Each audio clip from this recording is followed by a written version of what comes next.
Hello everyone. As you know, so my name is Manika Gupta and I have secured All India rank 372 in this year's Civil Services examination.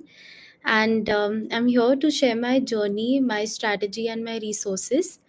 So let's get started.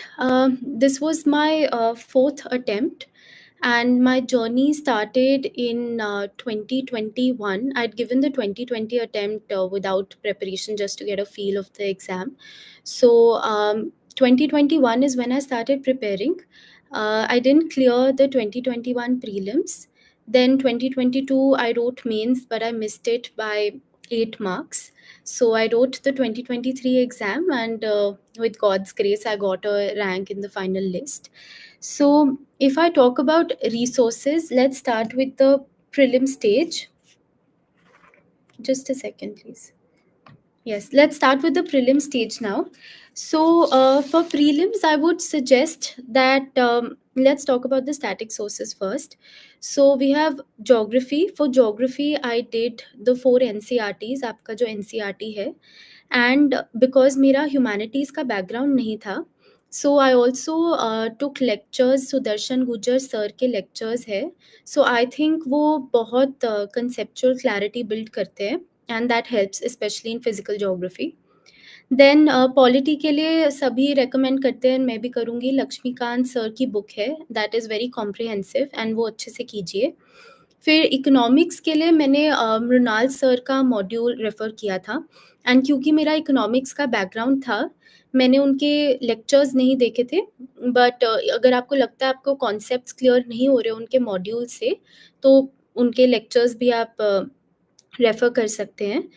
फिर अगर हम history पे आते हैं, तो history में modern history के लिए मैंने सिर्फ स्पेक्ट्रम पढ़ी थी. मैंने ओल्ड एनसीईआरटी भी पढ़ी थी, दैट्स अ गुड रीड, आपको मेंस में थोड़ी हेल्प करती है, but you can skip that if you want. Spectrum can be your one stop solution for modern history. फिर एंशिएंट मिडीवल के लिए आई फील थोड़ा कॉस्ट बेनिफिट आपको करना पड़ता है, क्योंकि बहुत वास्ट है and it is anything they can ask. तो मैंने पहले तो ओल्ड एनसीईआरटीज़ करी थी, उसके थोड़े नोट्स बनाए थे, बट पर्सनली मुझे लगा सारी एनसीईआरटीज़ करना मेरे लिए थोड़ा मुश्किल हो रहा था. तो मुझे एक सोर्स जो बहुत ही क्रिस्प था, विच वाज़ आपकी 11th ग्रेड की तमिलनाडु की एनसीईआरटी आती है for ancient and medieval. So ultimately मैंने उसको अपना सोर्स माना था एंड मैंने वो बहुत अच्छे से करी थी. सो मैंने कहा अगर इसमें से क्वेश्चन आ जाए, मेरा गलत नहीं होना चाहिए. Then for art and culture you can do the 11th grade का फाइन आर्ट्स का text book NCERT. And Nitin Singhania के हम लिमिटेड चैप्टर्स करते हैं, like the first and the second chapters are important. Music, dance, Buddhism, Jainism, तो ये chapters, भक्ति, सूफी movement, ये चैप्टर्स आपको आने चाहिए. देन आपके और क्या, साइंस. फॉर साइंस मैंने कोई बुक एज सच रेफर नहीं करी थी. साइंस एंड एनवायरनमेंट के लिए मैंने एक और सोर्स जो किया था, दैट वाज शिवन सर के कोर्सेज आते हैं प्रीलिम्स के लिए, एंड वो मेंस के लिए भी पढ़ाते हैं, वो भी उनके नोट्स आप रेफर कर सकते हैं. सो साइंस एंड एनवायरनमेंट मैंने शिवन सर के नोट से ही किया था. और फिर मैपिंग के लिए मैंने दोबारा सुदर्शन गुजर सर की मैपिंग की सीरीज़ अटेंड करी थी, both for Indian geography and world mapping. आजकल ट्रेंड बदल रहा है, यूपीएससी के प्रीलिम्स के लिए वर्ल्ड मैपिंग बहुत पूछ रहे हैं. सो आई वुड रेकमेंड, आप उनकी प्लेलिस्ट यूट्यूब पे भी अवेलेबल है फॉर फ्री, तो आप वो देख लीजिए. तो वर्ल्ड मैपिंग मैंने वहाँ से करी थी.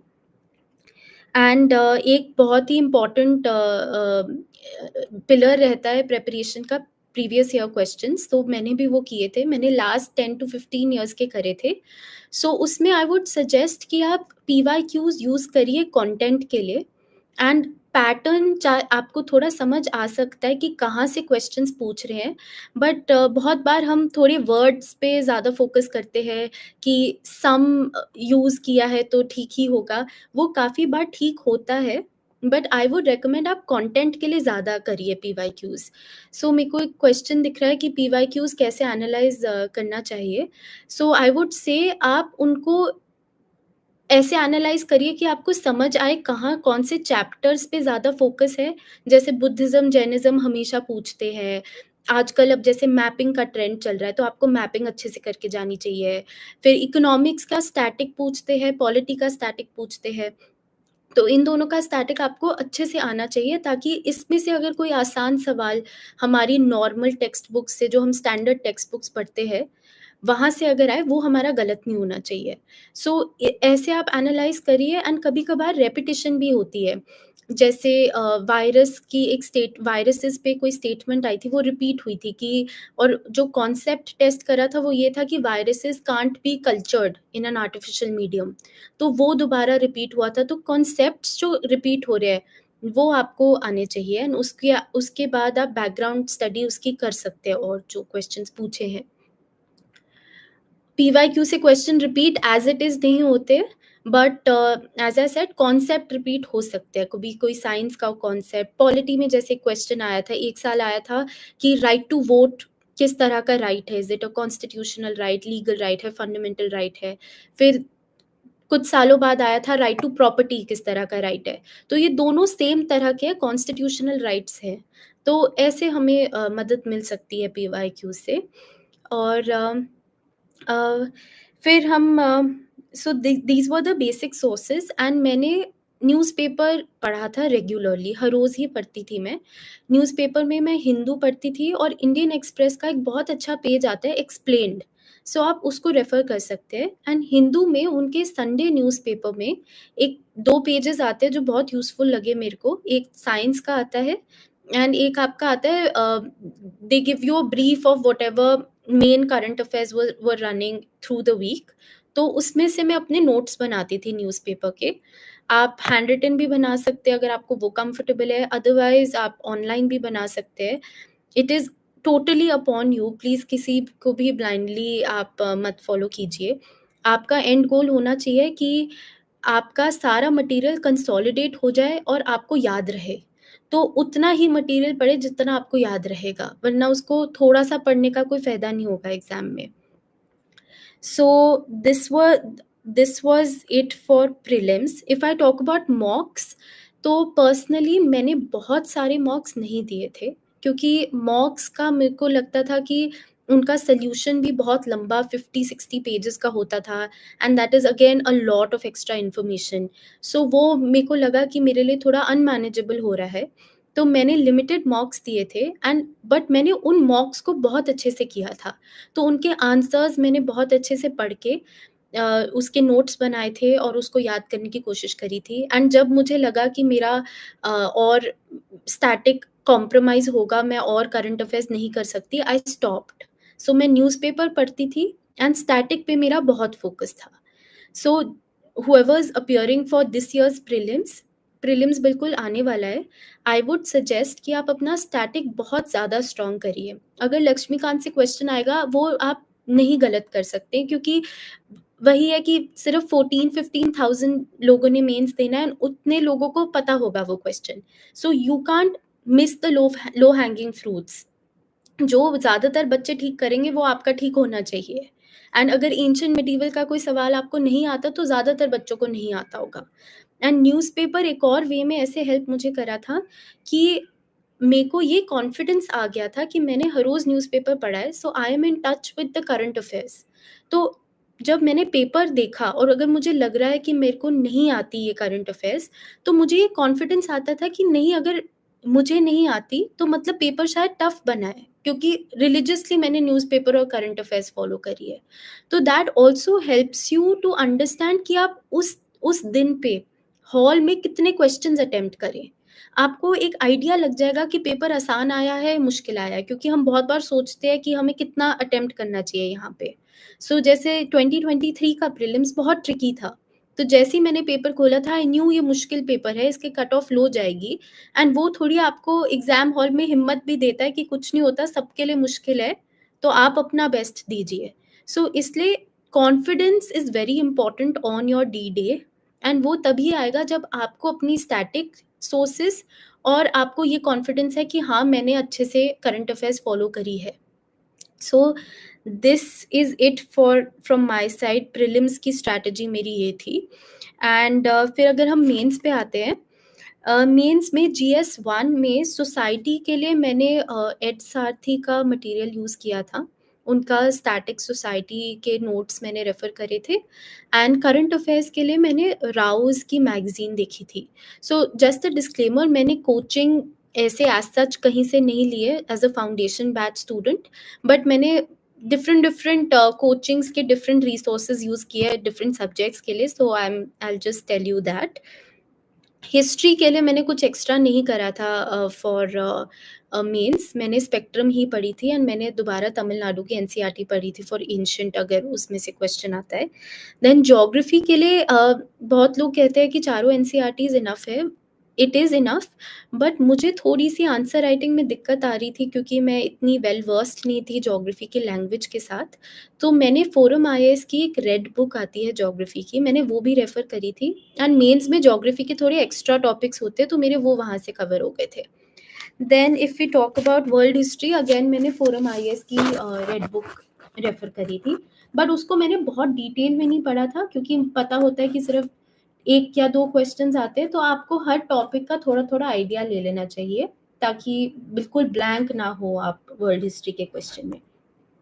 देन जीएस 2 पे आते हैं। फॉर जीएस 2 पॉलिटी मेरा लॉ ऑप्शनल है, तो मेरे को थोड़ी हेल्प वहाँ से मिली थी, बट पॉलिटी का एक स्टैटिक सोर्स जो मैंने देखा था और मुझे पसंद भी आया था, दैट वाज़ अगेन एड सारथी का मटेरियल, तो आप वो देख सकते हैं। एंड गवर्नेंस के लिए मैंने विजन आईएएस का मटेरियल यूज़ किया था और इंटरनेशनल रिलेशंस के लिए मैंने एज सच कोई मटेरियल नहीं देखा था, it was only current affairs, तो जो भी कंट्रीज़ इन न्यूज़ में है, अब जैसे इंडिया मालदीव्स रिलेशंस इंपॉर्टेंट बन जाते हैं, इंडिया और पैसिफिक आइलैंड कंट्रीज़ के रिलेशन इंपॉर्टेंट बन जाते हैं, both for prelims and mains. So इस साल के प्रीलिम्स में आपको पैसिफिक आइलैंड कंट्रीज़ की मैपिंग कर लेनी चाहिए, या ऐसी कंट्रीज़ जो न्यूज़ में है और इंडिया के साथ उनके संबंध अच्छे हो रहे हैं या बिगड़ रहे हैं, उनकी मैपिंग, उनके रिलेशंस, उनका history. So international relations was all current affairs based for me. Then आप फॉर जीएस 3 मैंने इकोनॉमिक्स तो अगेन मृणाल सर का मॉड्यूल ही किया था, बट फॉर अदर सोर्सेज मैंने पिछले अटेम्प्ट में बहुत सारे सोर्सेज यूज़ किए थे, बट आई रियलाइज कि एक सोर्स और कॉम्प्रिहेंसिव सोर्स इज़ बेटर। तो आप शिवन सर का जीएस 3 का मॉड्यूल रेफ़र कर सकते हैं। उन्होंने बहुत ही क्रिस्प वे में science and tech, environment, internal security और एग्रीकल्चर कवर किया है, and that can be your base. So once आप उनके नोट्स से बिल्कुल थरो हो जाते हैं, उनकी वन लाइनर्स, उनके बहुत रिविजन मटेरियल भी है, देन आप उसको अपना करंट अफेयर्स के साथ सप्लीमेंट कर सकते हैं। तो एग्रीकल्चर में कोई न्यूज़ आई है या आपने कुछ नया पढ़ा है जो आपको लगता है आपके यूज़फुल होगा, तो उससे आप सप्लीमेंट कर सकते हैं। और यहाँ मैं एक और चीज़ बोलना चाहूँगी, आपको अपना मेंस का सिलेबस अच्छे से पता होना चाहिए, तभी न्यूज़पेपर पढ़ने का फ़ायदा है, because you will know what to read and कौन-सी चीज़ ज़्यादा अच्छे से पढ़नी चाहिए, एंड वो आप उसका नोट डाउन कर लीजिए डिफरेंट जीएस फ़ोल्डर्स के अंदर। फ़ोल्डर्स नहीं भी बनाने तो भी इट्स फाइन, आप एक मास्टर डॉक्यूमेंट भी रख सकते हैं, क्योंकि जब आप पेपर देने जाते हैं, एक ही दिन में 2-2 पेपर होते हैं, तो इतना सेग्रीगेशन और रिविज़न का अलग से टाइम नहीं मिलता हर पेपर के लिए। देन जीएस 4 में एथिक्स के लिए आई रेफर टू फोरम का रेड बुक, एंड एक सुब्बा राव सर की एक बुक आती है एथिक्स पे, वो मैंने रेफर करी थी, एंड विजन आईएएस का केस स्टडीज़ की एक बुकलेट आती है, सो फॉर दैट वो मैंने प्रैक्टिस के लिए यूज़ करी थी, केस स्टडीज़ के लिए। So that is it for GS 4। Then मैं अपने ऑप्शनल पे आती हूँ। सो ऑप्शनल मेरा लॉ था, and I will tell you my resources for that. Constitution पहला पेपर 1 में हमारे 3 सब्जेक्ट्स है। Firstly is constitutional law, so उसमें मैंने अशोक जैन सर की बुक्स आती है, हम उनको कॉमन पार्लेंस में दुक्की बोलते हैं। सो मैंने वो करी थी कॉन्स्टिट्यूशन लॉ के लिए, and for some topics I also refer to VN Shukla sir की book, so that. And administrative law again I refer to Ashok Jain sir books. And international law एक मुझे थोड़ा ट्रिकी एरिया लगा था, क्योंकि उसका सिलेबस काफ़ी ज़्यादा है, एंड एक जगह पे सारे टॉपिक्स नहीं मिलते।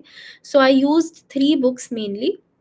एक हमारी मैल्कॉम शॉ की बुक आती है इंटरनेशनल लॉ पे, आई यूज़ दैट।